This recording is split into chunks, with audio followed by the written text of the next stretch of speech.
First of all, many thanks to the Niagara Foundation for sponsoring this annual dinner, which brings together people of faith, people who are Muslims, Jews, or Christians. Particularly thanks are due to the Niagara Foundation for, through this dinner and other events, promoting the dignity of the human person as well as the common good. Also, many thanks to Father Bernie Riley and Cathedral Parish for welcoming us all here today. I also extend my appreciation to my colleagues here present, Imam Achmat Salie of the University of Detroit, Mercy, and Rabbi Amy Bigman from the congregation Shaarey Zedek. It's good to be with you. In April of this past year, the Jesuit Islamic scholar, Father Patrick Ryan of Fordham University, gave a talk on the faith of Abraham, bond or barrier. At the beginning of my remarks, I will start with some of his points as I culled them from his paper. We all revere Abraham. We Jews, Christians, Muslims. Even if not in the same way, or even if not for the same reasons. None of us, however, view Abraham as the real salvific source of our communities. That's important to know. For Jews, that would be the freedom from slavery in Egypt. For Christians, that would be the death and resurrection of Jesus Christ. For Muslims, that would be the revelation of God through Muhammad. So what is it in Abraham that we all revere? It has something to do with origination. For Jews, it is the genetic origins of a people. For Christians, it is the spiritual origins of a faith people. For Muslims, it is the origins of monotheism. With so much difference, what really do we have in common here, especially since the banner which gathers us here this evening is Abrahamic traditions? Father Ryan would say that it is that Abraham was a human being uniquely in dialogue with one God alone.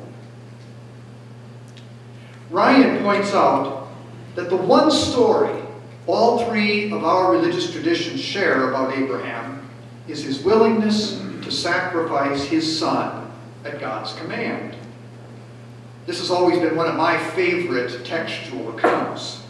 In fact, way back in the study of theology, way back in the study of theology, too many years ago now, I did a major paper on this text from the book of Genesis.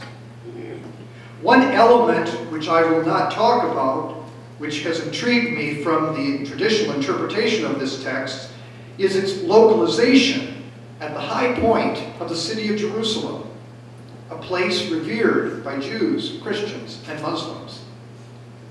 In this account of Abraham's sacrifice, it is not the son being sacrificed which draws my focus tonight, especially since our traditions do not agree on which son that was. And the Quran does not make that clear either. Rather, I want to focus on Abraham himself and his obedience to God. So Abraham, it seems to me, is presented to us in this text as one in a unique dialogue with God, and two, in a life of obedience to this God. It is in these two ways that Abraham really can be called the father of faith for every one of us. He defines faith, as it were, as being in communion with God and being faithful to God. As I now bend these few thoughts to the topic for this evening, altruism and compassion during times of hardship, I would like to draw three brief conclusions from this story, from our Father in faith, that may guide us. First of all, our care for our neighbor is ultimately a direction outward, where our focus is not on ourselves, not on what I might get out of this, but truly focused on the other. Abraham's life is the model for this behavior, since his life was completely focused on the other, God. There can be no communion, no compassion, unless such an other focus is at the heart of who we are and what we do. And so our Father in faith challenges us to move ourselves out of the center position and put the other there. If we can do this with God, we can do this with our neighbor. And if we can do this with our neighbor, we can do this with God. God and our neighbor can be put at the heart, the center. A second conclusion. The sacrifice called for by God of Abraham's son was a sacrifice not just of his son's flesh and blood, not just of someone else's flesh and blood. It was, in fact, the deepest sacrifice of Abraham himself. The deepest sacrifice that he could make of himself. It meant sacrificing his dreams, his hopes, his all, even sacrificing his concept of God, as he had previously experienced God. Here had been God who was a God of promise. And what was he demanding of him now? Kill the promise. Yet, that is the nature of being in dialogue with the one God. To be in communion with this God is to know that it is God's will which matters, and not my own. And not even my limited understanding of God's will. I am here to sacrifice myself for this other. Again, this helps us to define our altruism, our compassion.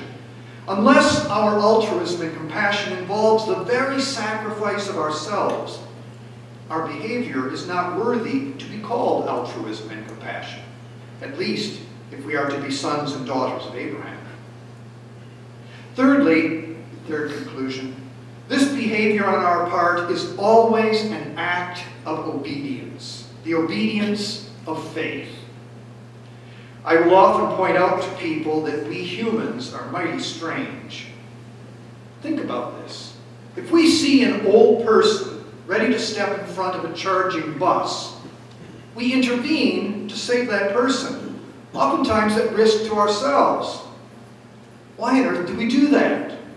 That doesn't fit the notion of survival of the fittest, according to Charles Darwin. I mean, if they're dumb enough to walk in front of a bus, they should be killed. Cleanse the tribe, you know. But that's not the way we react. That's not the way we are. It's one of the great challenges to Darwin's understanding. Rather, it points to something deeply embedded in our humanity, an innate desire to help, to love the other, even if there is no advantage to me or to the tribe. One might even be tempted to call it at times irrational. Perhaps it can be said that this common strain found in most human beings, all of us to some degree or another, has been planted in our nature by God. We are being obedient to God when we make such a sacrifice of ourselves for the other with no consideration of the value to ourselves. Parents know what this is like. As you sacrifice yourself for your kids and you do anything for them.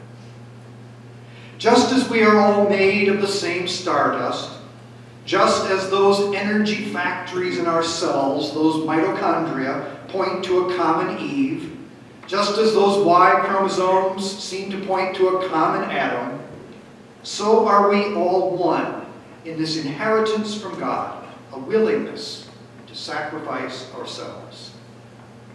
Abraham did this. He shared that with us, and as a sign of that common inheritance, as he was completely willing to abandon himself for the other, the God in whom he placed his all. That demands of each of us the obedience of faith. My sisters and brothers here present, it is from that obedience of faith that we know our duty to care for all of our sisters and brothers, because that is the will of God. Thank you.